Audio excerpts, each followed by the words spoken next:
On va revenir sur le sujet de l'IA générative et on va s'immerger chez Meilleurto pour voir comment ça se passe chez eux. Donc, comment l'IA générative contribue à améliorer, optimiser la création de contenu. J'invite à me rejoindre sur scène Baptiste Rouanet, Head of Brand and Media, directeur de la marque. Alors Baptiste, bonjour, merci beaucoup de me rejoindre pour cette dernière intervention de la matinée. On a la pression pour tenir tout le monde avant le déjeuner. Est-ce que tu peux commencer par nous présenter Meilleurto et ton rôle au sein de l'entreprise? Donc Meilleurto, vous connaissez sûrement tous. Vous avez peut-être acheté une maison, un appartement, vous êtes passé peut-être sur notre site pour faire un crédit immobilier. C'est une boîte qui a 20 ans, qui est à l'origine un courtier immobilier. Aujourd'hui, on fait quasiment une dizaine de métiers. On fait du courtier immobilier jusqu'à de la mutuelle, en passant par de l'assurance vie, du regroupement de crédit. Donc c'est un métier qui est très vaste. Et on a une mission pour nos clients, c'est les informer, leur permettre de comparer, leur permettre de les accompagner, avec l'objectif de faire des économies, surtout dans ce moment. Pour vous donner un ordre d'idée, les économies qu'on peut vous faire réaliser, demain vous changez d'assurance emprunteur. Si vous avez une assurance emprunteur dans votre banque, la moyenne qu'on fait économiser à nos clients, c'est 23 000 euros par an. Bon, pas par an, sur l'ensemble du crédit. Et voilà. Donc voilà, nous on ne fait pas que du crédit. Meilleurto. Exactement. Ok, et au sein de l'entreprise, toi... Alors moi, je suis en charge de la marque. C'est très vaste, la marque, chez nous. Ça intègre toute la partie notoriété, campagne de pub télé, radio. Ça intègre toute la création de contenu, qui peut être pour de l'éditorial, pour de la newsletter. On a quasiment environ 2 millions d'abonnés, du social media. Et une des particularités, on a un réseau d'agences en local. On a 300 agences dans toute la France, donc on les accompagne aussi dans la création de contenu. Ça peut être l'agence de Cahors qui veut une affiche pour l'abribus en face, voilà, ou une agence qui fait du sponsoring dans un cinéma à Lorient, donc on les accompagne aussi là-dessus. J'ai un volet, toute la partie com et architecture de marque sur le B2B, et un sujet qui est intégré dans la marque. Je gère tout ce qu'on appelle chez nous la voix du client. Donc c'est tout ce qui est la relation client, satisfaction client et avis client, qui est un vaste sujet. C'est très vaste. Bien trop. Bien. Et donc, d'où l'utilisation de l'IA pour gagner en efficacité. On en parlera. Est-ce que tu peux nous donner un aperçu de tes enjeux stratégiques en matière de communication en ce moment et sur l'année à venir, on va dire?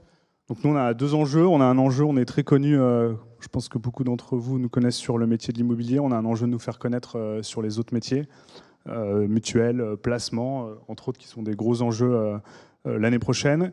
Et après, on a aussi un enjeu, c'est comme tout le monde, c'est un peu d'un point de vue économique, c'est un peu particulier en ce moment, c'est comment est-ce qu'on peut être un peu malin l'année prochaine sur tous nos investissements et voilà, d'aller chercher de la perf, parce que en tout cas, moi j'ai une nette motive, plus la brand est forte, plus le montant de l'acquisition sera faible, donc on a un gros enjeu là-dessus.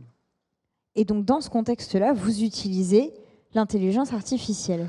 Voilà, alors on utilise l'intelligence artificielle. Nous, on est des toutes petites équipes, donc on se doit d'être des couteaux suisses. Donc tout ce qui peut un peu nous aider à optimiser la création de contenu, entre autres, c'est quelque chose qui est important. Donc ce qu'évoquait tout à l'heure Vincent ce matin de l'agence, il ne faut pas oublier, mi-journée, c'est juin 2022, ChatGPT, c'est novembre 2022, et donc on s'y est tous mis en un an. On sort là, il y a 2 jours, mardi, on a fait une journée off-site avec tous les gens du marketing, parce qu'on a différentes filiales. On était environ 70 et on a un peu essayé de mettre tout le monde au même niveau sur comment utiliser ChatGPT pour faire un mail de relance à un fournisseur ou à un client, à comment faire un prompt sur du mid-journée. Donc on essaye en fait de prendre le pas et ça nous fait gagner énormément de temps, et surtout avec des assets aujourd'hui sur mid-journée qui sont très qualitatifs. Et puis de généraliser aussi les usages au sein des équipes, j'imagine. Oui, alors nous, c'est généraliser les usages au sein des équipes marketing. Après, je pense que le deuxième step qui va arriver très rapidement, c'est généraliser l'usage, en tout cas du chat GPT ou autre, à tout ce qui est comptabilité, RH, tous les autres métiers support du marketing, parce que ça peut leur faire gagner du temps. Et après, tu me disais qu'il y avait un travail d'harmonisation du coup des usages entre les différentes équipes. Ouais, alors nous sur l'IA, il y a un gros enjeu, on s'amuse tous à faire des prompts sur mid-journée. L'objectif, c'est quand même d'avoir des images qui sont très similaires, avoir un catalogue de prompts. Donc là, on est en train de travailler sur des catalogues de prompts pour essayer de trouver le style Meilleurto et le style Meilleurto en fonction des différents métiers, ce qui est un autre challenge.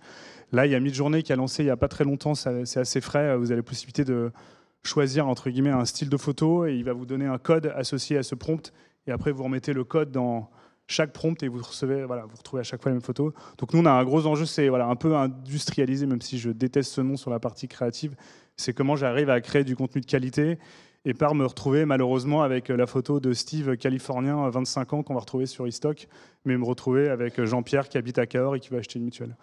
C'est un peu le cliché, mais surtout, c'est que les banques images aujourd'hui, c'est extrêmement long. On l'a tous passé dessus, je pense, mais c'est extrêmement long de chercher du contenu dessus. La majorité des gens vont aller sur la première, la deuxième page, mais pour trouver les bonnes photos, il faut passer un quart d'heure, 1 heure, 2 heures. Et aujourd'hui, voilà, l'IA, en tout cas, va nous aider énormément là-dessus. Et puis, du coup, avoir, oui, effectivement, quelles que soient les agences, etc., quand même une image de marque, en termes de brand, qui soit cohérente. Une image de marque cohérente, et même pour vous donner jusqu'où on pousse, là, je suis en train de briefer une agence sur une identité visuelle d'une de nos filiales.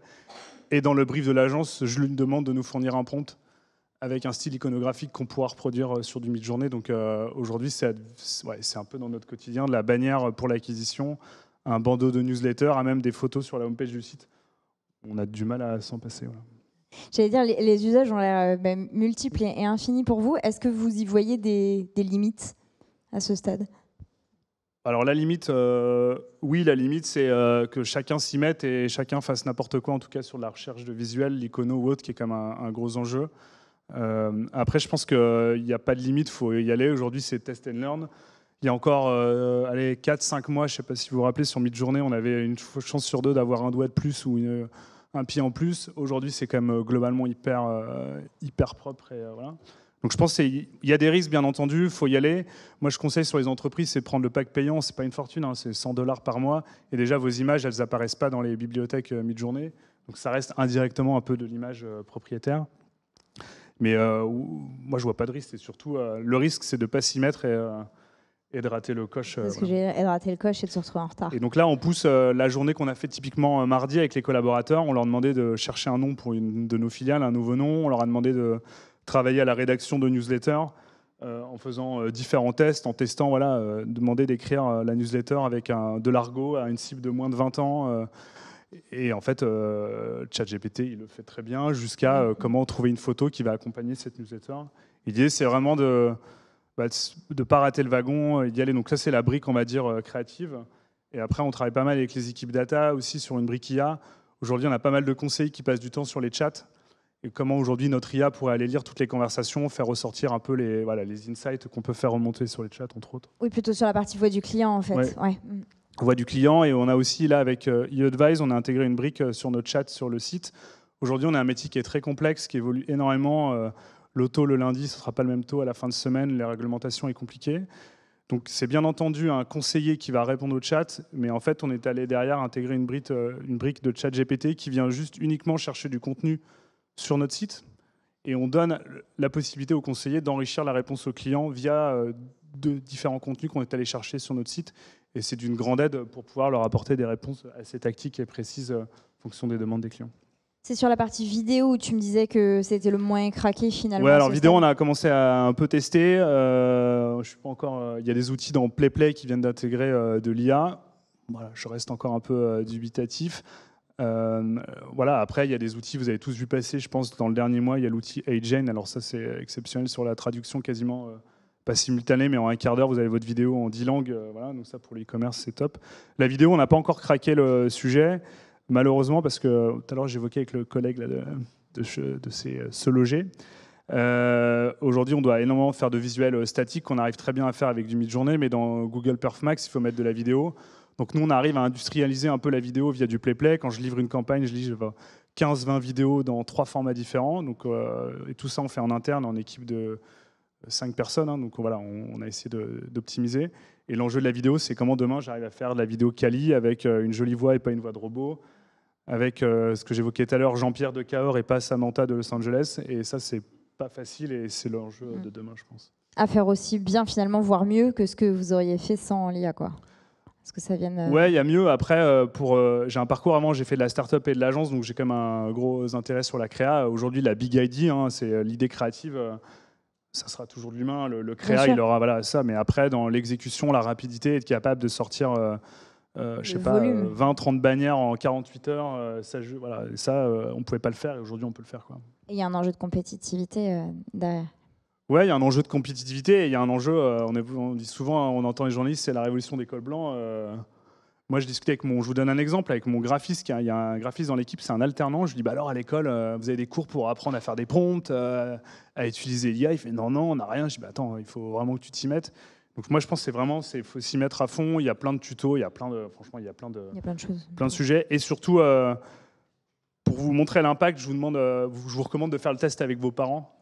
Moi, je l'ai fait il n'y a pas longtemps. Vous mettez devant le chat GPT, écrire une lettre à la mutuelle, créer une photo. J'ai fait avec mes parents qui habitent en Bretagne, une mouette qui joue du piano. Et en 2 minutes, vous avez le résultat. Ils disent ah oui, il y a quand même un gros changement. Et aussi, c'est pour ça qu'en interne, on a très envie de former toutes les, même si je déteste ce nom, pardon, les fonctions support, RH, juridique ou autres, pour leur permettre de passer le cap et de gagner du temps sur leur quotidien, tout en gardant bien entendu la qualité. Et derrière, il y a l'humain qui doit repasser, quoi. Est-ce que vous arrivez à mesurer ce que ça, parce que tu dis voilà, ça nous fait gagner du temps sur ci, sur ça. Est-ce que vous arrivez à mesurer ce que ça vous fait gagner d'une certaine manière? C'est dur à mesurer, mais je l'évoquais tout à l'heure. Je pense que le temps de dingue, c'est la recherche de photos. Aujourd'hui, la recherche de photos, j'en voyais qui faisait des grimaces tout à l'heure, mais eStock, Getty Images, franchement, c'est une plaie, c'est hyper dur, c'est hyper long. Et aujourd'hui, avec un bon prompt, quand on a un peu compris les techniques sur Midjourney, en un quart d'heure, 20 minutes, en faisant en faisant évoluer un peu les photos, on arrive déjà à un rendu qui est hyper bien. Nous, typiquement, on a fait plein de tests là, pour faire des photos dans Paris. Au lieu d'avoir le cliché photo avec la Tour Eiffel, l'immeuble haussmannien, on arrive à faire des super trucs en Midjourney rapidement. Et après aussi, je pense que la perf, le gain de temps, il est vraiment avec les équipes acquisition. Parce que nous, chez nous, en fait, c'est l'équipe brand qui fournit tous les contenus à l'acquisition. Au début, c'était l'acquisition qui faisait de son côté. Et puis, il y a eu 2-3 dérapages quand je suis arrivé. Donc, j'ai fait le bad cop et je dis, OK, on récupère. Et je pense que le gros gain de temps, c'est qu'on est capable de livrer à l'acquisition. On dit, voilà, là, ça perf hyper bien, il faut qu'on change les bannières. Est-ce que tu peux nous livrer ça dans 2-3 jours? Et on est capable de le faire, ce qu'on ne pouvait pas du tout faire avant. Et aussi, beaucoup, on a des demandes de franchisés. Les franchisés, c'est la France entière, de Brest à Toulouse, à Cahors ou Lyon. Et avec des cibles différentes. Et souvent, quand on veut un peu représenter... on est très parisien ici, mais la France, quoi. En fait, les banques images, c'est toujours un peu compliqué. Et aujourd'hui, grâce à du Midjourney ou autre, on peut vraiment répondre à la demande. Plus localement. Pas le cliché de la banque image avec l'agent immobilier qui a la clé, qui est dans l'appartement et qui vous donne la clé, qu'on a tous vu. Mais voilà, une poignée de franches un peu sympathique et dans un cadre joli. Super. Un mot pour la fin? Non, la fin, il faut s'y mettre, quoi. Je pense que c'est un truc c'est la grosse révolution. Moi, j'adore. J'ai encore, je l'utilise même au quotidien. Il y a un peu plus tard qu'il y a 2 jours, j'ai fait un mail pas très gentil à la crèche de ma fille, quoi, une de mes filles, et j'ai demandé à ChatGPT de me faire un mail un peu sec, et c'était parfait, quoi. J'ai fait ça en 20 secondes. Et ce qu'évoquait Vincent, maintenant aussi, vous pouvez le faire avec ChatGPT. Vous faites en vocal, quoi, et en 2 secondes, vous avez la réponse. Franchement, c'est exceptionnel. Je pense qu'il y a plein de métiers qui sont en train c'est la révolution. Les agences sont en train de s'y mettre. Nous, aujourd'hui, on fait des campagnes 100% IA, quoi. Le texte, c'est ChatGPT. Le visuel, c'est Midjourney. Et voilà. Et on arrive à des perfs équivalentes, voire mieux. Voilà. Super. Merci beaucoup. Je crois qu'on a beaucoup d'usages pro et perso, du coup, et d'idées. Merci, Baptiste.